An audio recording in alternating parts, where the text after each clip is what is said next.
Lions, Rams can't get here soon enough. This week has just taken forever. Let me know in the comments before we start this video. Who do you think makes the first big play of the game for the Detroit Lions? Is it going to be a sack by Hutchinson, interception by Kirby Joseph? Is it going to be Amon-Ra St. Brown? It's a safe bet there. Going to make a big play. Jameson Williams, a long touchdown catch. Can you imagine what would happen? The crowd there. Oh my gosh. Or a Hutchinson sack and Stafford fumbles and we pick it up and score. Let me know your thoughts in the comments. Okay, Brad Holmes made a move that at the time we were all a little bit like, all right, whatever. That didn't really do much. That didn't really move the needle. But now it's big and very important. So let's take a look at it. We know about Sam Laporta. He is now officially questionable for the game, which is great, in my opinion, just because, again, we didn't even think we'd have him. He's questionable. Give us a chance. Here are the guys ruled out for the game. And James Mitchell, that's so unfortunate, is out. He was going to step in. So our main tight end's out, our backup tight end, and then our third tight end, Brock Wright's coming back for an injury. So yikes. But here it is right here. Khalif Raymond has been officially ruled out. So that means that Donovan Peoples-Jones is going to be wide receiver 4 and punt returner. Now, I made a video about how Amon-Ra St. Brown could return punts. I get it. We don't want him back there. He could do it, and I'd feel comfortable, though. But Donovan Peoples-Jones seems like the most logical person. So when you look at it, we trade for Donovan Peoples-Jones this season at the trade deadline. It was a big deal or not a big deal because we were really looking for a corner or a defensive end. A lot of those defensive ends get traded. We're not involved in that. Instead, we get Donovan Peoples-Jones for a 6th-round pick. It's like, okay, whatever. Do we need wide receivers, right? It's like didn't really feel like something we needed at the time. But remember, Marvin Jones was on the team. He leaves. Jameson's kind of dealing with injuries. He even here these last couple weeks.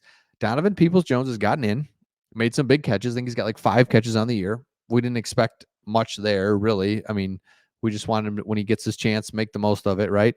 But punt returner is huge because we have Maurice Alexander, who's on the practice squad. But then if you bring him up, like, is he actually going to be in there and play any wide receiver? No. So Donovan Peoples-Jones has a history of punt returning, and that is what we're going to lean on. So if you look at it, we know he went to Michigan. He was a 5-star, Detroit, Cass Tech, the whole thing, goes to Michigan. And as a freshman, he was returning punts. So in the season opener at Florida, or it was like a neutral field, I think, in 2017, he's a true freshman returning punts against Florida. The reason I bring that up is because that's a big spot at the time for him. He's a freshman, SEC, you were just in high school last year. Well, this is a big spot here. Playoffs, crowd. I mean, these possessions are huge. Can't drop the ball, catch it, fair catch it. You know all the things with a punt returner, but we take it for granted with Khalif Raymond. He is so rock solid back there. So with Donovan Peoples-Jones, like, dude, don't try to do anything crazy. Don't try to do anything special. Just catch it and fair catch it and give us the ball back, and we'll be all good from there. So remember, he was at Michigan for 3 years, goes out early. Then he goes to Cleveland Browns for 3 years, kind of up and down, but he did have a 76-yard punt return for a touchdown against the Houston Texans last year. So, like, the guy can return kicks, and that is something that we are going to need. So we need Peoples-Jones. So I go back to Brad Holmes makes this trade. At the time, did not seem like much, but now, he's our punt returner. He's our 4th wide receiver. Any of our top 2 guys get dinged up wide receiver. Any of our top 3, guys get dinged up wide receiver wise. He's going to be in.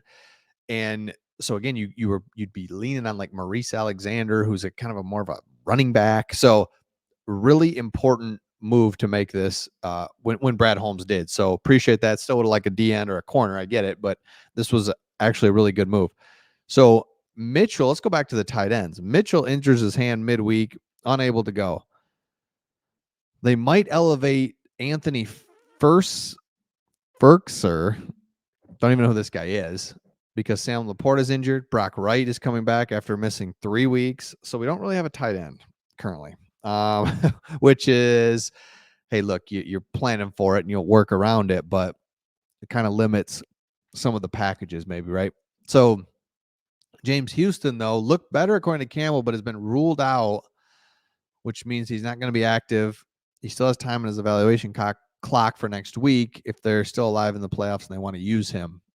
Jerry Jacobs, see ya. It's crazy how Jerry Jacobs was the number 2 corner and how much better we've looked without him on the field. It's crazy. And he's on injured reserve. He put a weird tweet out saying like, see you later, Detroit, or made it look like he's leaving Detroit. Maybe he is. I don't know. In any case, he's not playing. Fine. We haven't used him at all. But John Kaminsky, another one who's really fallen off this year, but still you'd like to have him. He's illness, so hopefully he's better by Sunday night. And Dan Campbell continues to say, we'll just have to wait and see with Laporta. And it is a situation where there's, it's just been that knee just got ravished. And so can it just heal up, tighten up, give him the confidence? Can he move laterally? All those things. But just to see him out there running around, it'd be hard to believe if he just doesn't go. I mean, I gotta believe he'll be out there to give the threat of something, and you get the adrenaline going, the crowd. It'd be hard to believe that he's just not gonna go. So again, let me know in the comments, who do you think sets the tone for the Lions?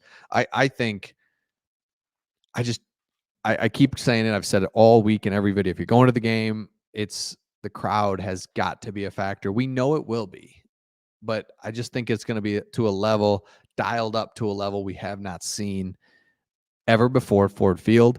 And it's going to be a big time factor. If you've ever seen the Jets game, the Lions, Jets, and the Silverdome where Barry Sanders eclipsed 2,000 yards, that's the kind of like the Jets they didn't even know what to do in that game. You look it up on YouTube. It's like 97.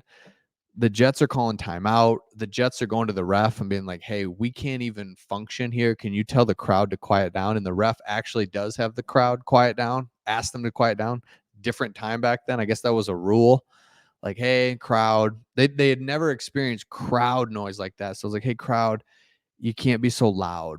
And it was like, oh, so cool. So obviously they're not going to do that in the year 2024, where the officials cannot ask the crowd to be quiet. So I think it's going to be a huge factor. And so that's my hope in this game, is that we just stay in the game so that the crowd stays in it. Crowd stays in it. It's just going to take one mistake by the Rams. That's all it's going to take. And the crowd goes nuts. Roof pops off and we're off and running. So we just can't let the Rams get out ahead of us. And then, then there's problems there. So let me know your thoughts in the comments on this. Cannot wait for Sunday night. Can't get here soon enough. And we'll see all of you on the next one.